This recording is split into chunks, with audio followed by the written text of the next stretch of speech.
আপনি জাস্ট কল্পনা করুন, ওরা কি মানবতা ও লজ্জাবোধ পদতলে পিষ্ট করে রক্তক্ষেকো হিংস্র পশুতে পরিণত হয়ে যায়নি? মসজিদে এনে শাস্তি দেওয়ার কারণ ছিল তারা সবাই ছিলেন মুসলমান। চল চল চল, ফাঁসির মঞ্চে নিয়ে চল। না আপনাকে দিয়ে আপনার তেল দিয়ে আপনার তেলে আবার মাছ ভাজা হচ্ছে। একটু অনুমান করুন তো, সেই হিংস্র বর্বর প্রশাসনের জুলুমবাজি আর স্বেচ্ছাচারিতার মাত্রা কতটা ছিল অসীম। ইংরেজদের বয়ানে ভারতবর্ষে বা ভারতে নির্যাতন নিপীড়নের করুণ দৃশ্যের ব্যাপারে আমরা কতটুকু জানি, আমাদের কতটুকু জানা উচিত। এক ইংরেজ ইতিহাসবিদ মিরাটের একটি ঘটনাকে এভাবেই ক্যামেরাবন্দি করেছেন যে উর্দি পরিহিত 85 জন সেনাকে বন্দুক আর বেয়োনেটের প্রহরায় সামরিক আদালতে আনা হয়েছিল। পরে নিকৃষ্টতম অপরাধী হিসেবে দেখানোর উদ্দেশ্যে তাদের উর্দি ও পদবিগুলো কেড়ে নেওয়া হয়, আর প্রায় সঙ্গে সঙ্গেই তাদের অপরাধের দণ্ডাদেশেও শোনানো হয়েছিল, মানে রায় শোনানো হয়েছিল। এরপর লোহজিঞ্জির এনে তাদের হাতে পায়ে অসম্মানের উজ্জ্বল নিদর্শন তথা হাতকড়া ও বেড়ি পরানো হয়েছিল। জাস্ট আপনি একটু কল্পনা করেন তো, আপনি কি সেই ব্যাপারে জেনেছেন এর আগে?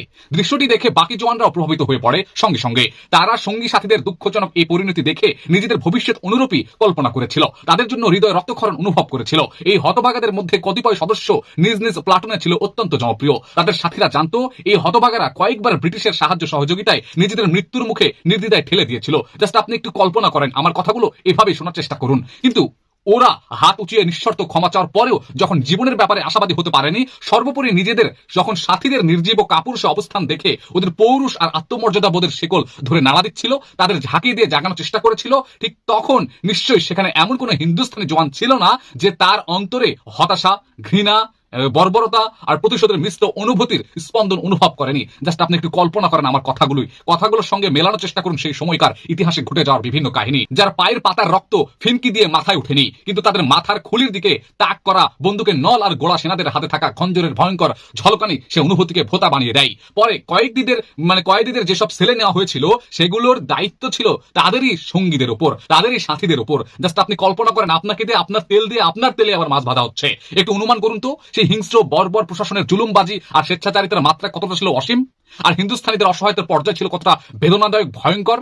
আপনি জাস্ট একটু কল্পনা করুন। আপনাকে আমি বিভেদ সৃষ্টি করতে এখানে আসিনি। অমৃতসরের ডেপুটি কমিশনার কুপার কি লিখেছেন জানেন? তিনি লিখেছেন, মন্টি গোমারের নির্দেশে ব্রিটিশের ওফাদার খ্যাত পাঞ্জাবের শিখ প্লাটুনের একজন সুবাদার, অশ্বারোহী পুলিশ বাহিনীর একজন রিসালদার এবং একজন জেল দারোগাকে দায়িত্ব আদায়ের ত্রুটির অজুহাতে ফাঁসিতে ঝোলানো হয়েছিল। জাস্ট একটু কল্পনা করেন আপনি। ওরাই ছিল ব্রিটিশ। অত্যাচারকে ভাষায় জনগণকে এই বার্তা দেওয়ার উদ্দেশ্য ছিল যে অত্যাচারের যে পাঞ্জাবের শাসকেরা নিঃশর্ত আনুগত্য চাই। আসলে এদেশে তাদের টিকে থাকার একমাত্র পথই ছিল এমন পন্থা অবলম্বন করা যাতে জনগণ ভীত হয়ে তাদের আনুগত্য মেনে নেয়, নতুবা জনগণের ধৈর্যের উপর তাদের মসনদ স্থিতিশীল হবে এটা তারা ভাবতেও কখনো রাজি ছিল না, ভাবতেও পারত না। এই ছিল তাদের কাছে পরাজয় শামিল। আপনি জাস্ট কল্পনা করেন তো কি অবস্থা ঘটেছিল ব্রিটিশদের মাধ্যমে ভারতবর্ষের মানুষদের। একটু চিন্তা করুন, জনগণের উপর ভীতি জিইয়ে রাখার দুষ্ট অভিপ্রায় যে সরকার তার স্বাধীন নাগরিকদের উপর কথায় কথায় অত্যাচারের, নির্যাতনের স্টিম রোলার চালিয়েছিল বা চালায়, ফাঁসিতে ঝোলায়, গুলি করে হত্যা করে, আবার শান্তি শৃঙ্খলা রক্ষার দোহাই দিয়ে এই শাস্তিকে মামুলি আখ্যা দেয়, সে সরকারি আবার বিশ্বজোড়া মানবাধিকারের বগল বাদ্য বাজায়। এখন নাকি তারা সভ্য, এখন নাকি সব থেকে বেশি সভ্য সেই ব্রিটিশরা। কুপার অন্যটু কি লিখেছিলেন জানেন? তিনি লিখেছিলেন, আমাদের বন্দীদের সামনে মুক্তির একটা মাত্র সহজ পথ খোলা ছিল, সেটা হচ্ছে কয়েদখানার সীমাহীন শাস্তিতে অতিষ্ঠ হয়ে তারা সবাই একযোগে বলবে, চল চল চল, ফাঁসির মঞ্চে নিয়ে চল। এই যে বাক্য, তাহলে বুঝতে পেরেছেন একটা মানুষ কতটা ব্রিটিশ না হয়ে গেলে এই ধরনের কথা বলতে পারে। বিজয় উন্মুক্তা এক মহিলা পাদ্রী লিখেছিলেন, একবার বিপুল সংখ্যক বিদ্রোহীকে বন্দী করে আনা হলে তাদের গির্জার বিছানাপত্র পরিষ্কারের নির্দেশ দেওয়া হয়েছিল, যদিও তারা কাজটিকে নিজেদের আত্মমর্যাদার উপর পৈশাচিক আঘাত হিসেবেই গণ্য করেছিলেন বটে। তথাপি বন্দুকের নলের খোঁচায় বাধ্য হয়ে এই কাজ করতে অবশ্য বাধ্য হয়েছিল তারা। অবশ্য তাদের কতিপয় সাথী মুক্তির আশায় খুব স্ফূর্তির বহিঃপ্রকাশ ঘটিয়ে কাজটি করেছিল বটে। সেই ব্যাপারে আমরা তার বইতে লেখা দেখি, কিন্তু সেটা ছিল ওদের কল্পনা বিলাস মাত্র। কাজ শেষ হওয়ার পরই তাদের কাউকে আর মুক্তি তো দূরে থাক, তাদেরকে ভয়াবহ শাস্তি দেওয়া হয়েছে। মেজেন্ডিকে চিনেন? মেজেন্ডি লিখেছিলেন, যে রাত আমরা মসজিদের প্রহরায় নিয়োজিত ছিলাম সে রাতটা আমাদের বিনিদ্র অবস্থায় কেটেছিল, আমরা ঘুমাতে পারিনি। সকাল থেকে যাদের বন্দী করে আনা হয়েছিল তাদের হত্যা করতে করতে অনেক রাত বের হয়ে যায়, এমনকি অনেক রাত গভীর হয়ে যায়, সেই জন্য আমরা আর ঘুমাতে পারিনি। ঘটনাটি ছিল লাহোরের শাহী মসজিদ সংক্রান্ত। কয়েদিরা ছিলেন শেখপুরা, গুজরানওয়ালা আর মন্টিগোমারির অধিবাসী। তারা বুঝতে পেরেছেন নিশ্চয়ই, মসজিদে এনে শাস্তি দেওয়ার কারণ ছিল তারা সবাই ছিলেন মুসলমান। মুসলমানদেরকে এইভাবে ধরে ধরে জবাই করা হয়েছিল। এই পাশবিকতা দিয়ে আসলে মুসলমানদের অনুভূতিকে আহত করাই ছিল মুখ্য উদ্দেশ্য, যা আমরা ইতিহাসের পাতায় হারিয়ে ফেলেছি। পরোক্ষভাবে বলতে গেলে বা বলে দেওয়া হচ্ছিল এইভাবে যে তোমাদের মসজিদই হবে তোমাদের বদ্ধভূমি। এর থেকে আর ভয়ঙ্কর কি হতে পারে? টাইমস নামক একটা পত্রিকার সম্পাদক লেখেন, বিদ্রোহ ঘোষণার মাত্র 48 ঘন্টায় 500 মানুষকে ফাঁসির কাস্টে ঝোলানো হয়েছিল। জাস্ট আপনি কল্পনা করেন তো, কথিত বিদ্রোহের অভিযোগে যাদের ফাঁসি দেওয়া হয় তারা ছিলেন সে সকল অসহায় সাধারণ যারা এই ডামাডোল বলে নিজেদের নিরাপদ রাখতে ঘর বাড়ি ছেড়ে অজানার উদ্দেশ্যে বেরিয়ে পড়েছিলেন, তাদেরকে ধরে ধরে ফাঁসি দেওয়া হয়েছিল। এছাড়া দুর্গম রাস্তা পাড়ি দেওয়ার ধকল আর খুদ পিপাসায় এমনিতেই তারা ছিলেন আদমরার মতো, তারপরও তাদেরকে ফাঁসি দেওয়া হয়েছিল। এক ইংরেজ অফিসার লিখেছিলেন এত বিপুল সংখ্যক হিন্দুস্তানিকে ফাঁসিতে ঝুলিয়ে হত্যা করা হয় যা বর্ণনারও অতীত, যা আমরা বর্ণনা করতে পারি না। ইলাহাবাদ থেকে কানপুর আসতে মাত্র দুদিনের মধ্যে 42 জনকে ফাঁসি দেওয়া হয়, আর 12 জনকে শুধু এই অপরাধে ফাঁসি দেওয়া হয় যে সেনারা যখন মার্চ করে আসে তখন তাদের মুখ বিপরীত মুখে ছিল। তাই তাদের মুখ বিপরীত মুখে কেন থাকবে? এই জন্য যেখানে সেনাবাহিনী অবকাশ যাপন করত সেখানকার পার্শ্ববর্তী বস্তিগুলো জ্বালিয়ে দেওয়া হতো। এইসব ঘটনা কানপুরের ঘটনার প্রতিশোধ হিসেবেও বিবেচনা করা যায় না। আপনি জাস্ট কল্পনা করেন যে কি রকম ভয়ঙ্কর বিভৎস রকমের ব্রিটিশ বাহিনী চালিয়েছিল আমাদের উপর। কেননা কানপুরের ঘটনা এর অনেক পরে পরে ঘটেছে, যা আমরা ইতিহাসের পাতায় একটু গবেষণা করলে দেখতে পাই। থমসন এক পর্যায়ে আবেগপ্লুত হয়ে লিখেছিলেন, আজও পার্লামেন্টের রেকর্ডপত্র উল্টায় আমাদের তখনকার ভারতীয় গভর্নমেন্টের সেসব নথিপত্র পাওয়া যায়, যেগুলো পাঠে এই সত্য প্রকাশ হয়ে পড়ে। বিদ্রোহী ছাড়াও গ্রামাঞ্চলে নারী, শিশু, বৃদ্ধ নির্বিশেষে সব শ্রেণীর মানুষকে ফাঁসিতে ঝুলিয়ে হত্যা করা হয়। একটা গ্রামের সকল মানুষকে হত্যা করা হচ্ছে, একসঙ্গে 500 জনকে হত্যা করা হচ্ছে, পথ থেকে ধরে নিয়ে এসে হত্যা করা হচ্ছে। বুঝতে পেরেছেন? এক ইংরেজ অফিসার তার বিরুদ্ধে প্রকাশ করতে গিয়ে লিখেছেন, আমাদের এক অফিসার একজন অভিযুক্তকে বলেন, তোমাকে এই শর্তে মুক্তি দিতে পারি, তুমি এমন 3 জনের নাম আমাকে বলো আমরা যাদেরকে হত্যা করতে পারি। সে 3 জনের নাম উল্লেখ করলে আমরা ওদের এনে ঝুলিয়ে দিতাম ফাঁসির কাস্টে, তাদেরকে আমরা ঝুলাতাম ফাঁসিতে। আপনি জাস্ট কল্পনা করেন তো কি হয়েছিল। আরেক ইংরেজ লেখক এভাবে লিখছিলেন যে দিল্লিতে রক্তলোলুপ সিপাহীরা তাদের প্রতিহিংসা চরিতার্থ করতে জল্লাদের হাতে বকশিশ গুজে দিয়ে বলতো তারা যেন লাশকে দীর্ঘক্ষণ ফাঁসির কাস্টে ঝুলিয়ে রাখে, যাতে রক্তক্ষেকো এই হিংস্র বন্য ইতররা ওদের মৃত্যুকালীন বিভৎস দৃশ্য অবলোকন করে তাদের বিকৃত হৃদয় আকাঙ্ক্ষা পূরণ করতে পারে। এই জন্যই জাজরার নবাবকে প্রাণ দিতে অনেক সময় লেগেছিল, তাকে অনেকক্ষণ ফাঁসির কাস্টে ঝুলিয়ে রাখা হয়েছিল। আরেক ইংরেজ ইতিহাসবিদ কি লিখেছেন? তিনি লিখেছেন, বেনারস, ইলাহাবাদ ও কানপুরে সংঘটিত ঘটনার আগে কতিপয় শিশুকে এক অপরাধে বা এই ধরনের অপরাধে ফাঁসি দেওয়া হয় যে তারা শিশু সুলভ চপলতায় বিদ্রোহীদের পতাকা হাতে মিছিল খেলা করেছিল। সেই জন্য শিশুর কি অপরাধ ছিল? মৃত্যুদণ্ড প্রদানকারী আদালতের এই হৃদয় বিদারক পরোয়ানা শুনে এবং কমান্ডিং অফিসারের সামনে গিয়ে কান্না বিজড়িত কণ্ঠে আবেদন করেন কি জানেন কিভাবে? স্যার, অনুগ্রহপূর্বক এই শিশুগুলোকে প্রাণদণ্ড না দিয়ে অন্য কোনো শাস্তি দেওয়া হোক দয়া করে, এদের তো কোনো অপরাধ নেই।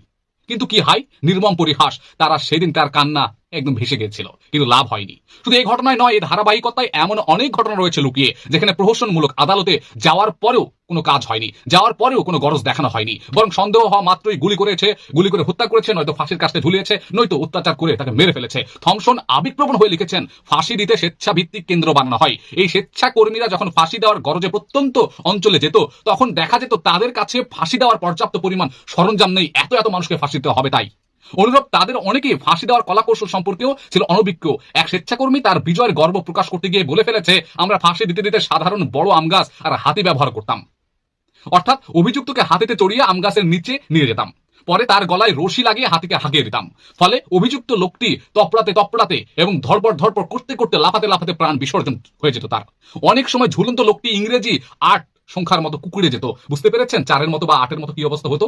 এক ইংরেজ তার তিক্ত অভিজ্ঞতা প্রকাশ করতে গিয়ে লিখেছেন এইভাবে, লখনৌ শহর করায়ত্তের পর হত্যার বাজার গরম করা হয়েছিল। কাউকে হিন্দুস্তানি বলে চিহ্নিত করার পরই লোকটি বিদ্রোহী নাকি সাধারণ নাগরিক না সামরিক বাহিনীর সদস্য তা বাছবিচার না করে নির্বিচারে হত্যা করা হতো। তাকে হয় গুলি করে ফেলা হতো, তলোয়ার দিয়ে দ্বিখণ্ডিত করা হতো, নইলে তাকে ফাঁসি দেওয়া হতো। এই ব্যাপারে কেউ তাদের প্রশ্ন করার অধিকার রাখতো না, প্রশ্ন করার কোনো সুযোগ ছিল না, কেউ প্রশ্ন করার সাহস পেত না। কালো চামড়ার অধিকারী হওয়াটাই ছিল তাদের কাছে অপরাধী সাব্যস্ত হওয়া সব থেকে বড় প্রমাণ। তারাই নাকি আজকে সভ্য। হত্যার জন্য এক ফালি রশি আর গাছের ডালি ছিল তাদের কাছে যথেষ্ট। থমসন কি লিখেছেন আরো জানেন? তিনি লিখেছেন, দিল্লির এক উঁচু জায়গায় চতুষ্কোণার একটি ফাঁসির মঞ্চ বানিয়ে রাখা হয়। সেখানে প্রতিদিন 5 থেকে 6 জন করে হিন্দুস্তানিকে ফাঁসি দেওয়া হয়েছিল, আর পাশে বসে ইংরেজ অফিসারদের প্যাকেটের পর প্যাকেট সিগারেট উজাড় করতে দেখা যেত।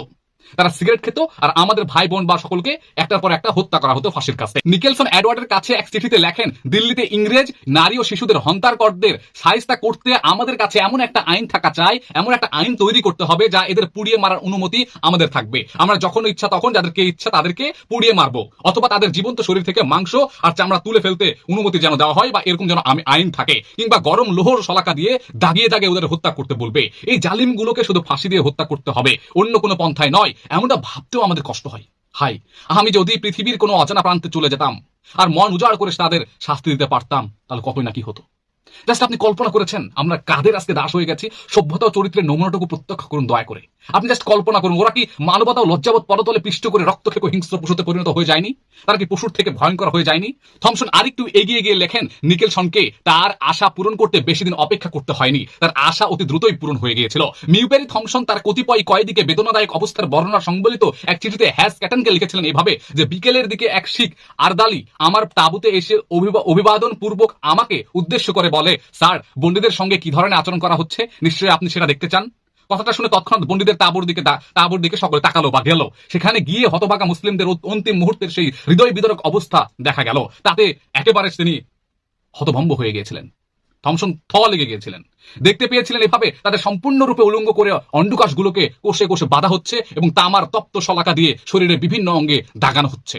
লোমহর্ষক এই দৃশ্য দেখার পর আমার পিস্তল দিয়ে তাদের জীবন শেষ করায় আমার পক্ষে থেকে তাদের উপর বড় অনুগ্রহ মনে হয়েছিল। তাদের এই ভয়ঙ্কর করুণ অবস্থা দেখে তাদেরকে গুলি করে হত্যা করেছিল যেন একটু আজাব তাদের কম হয় এই জন্য।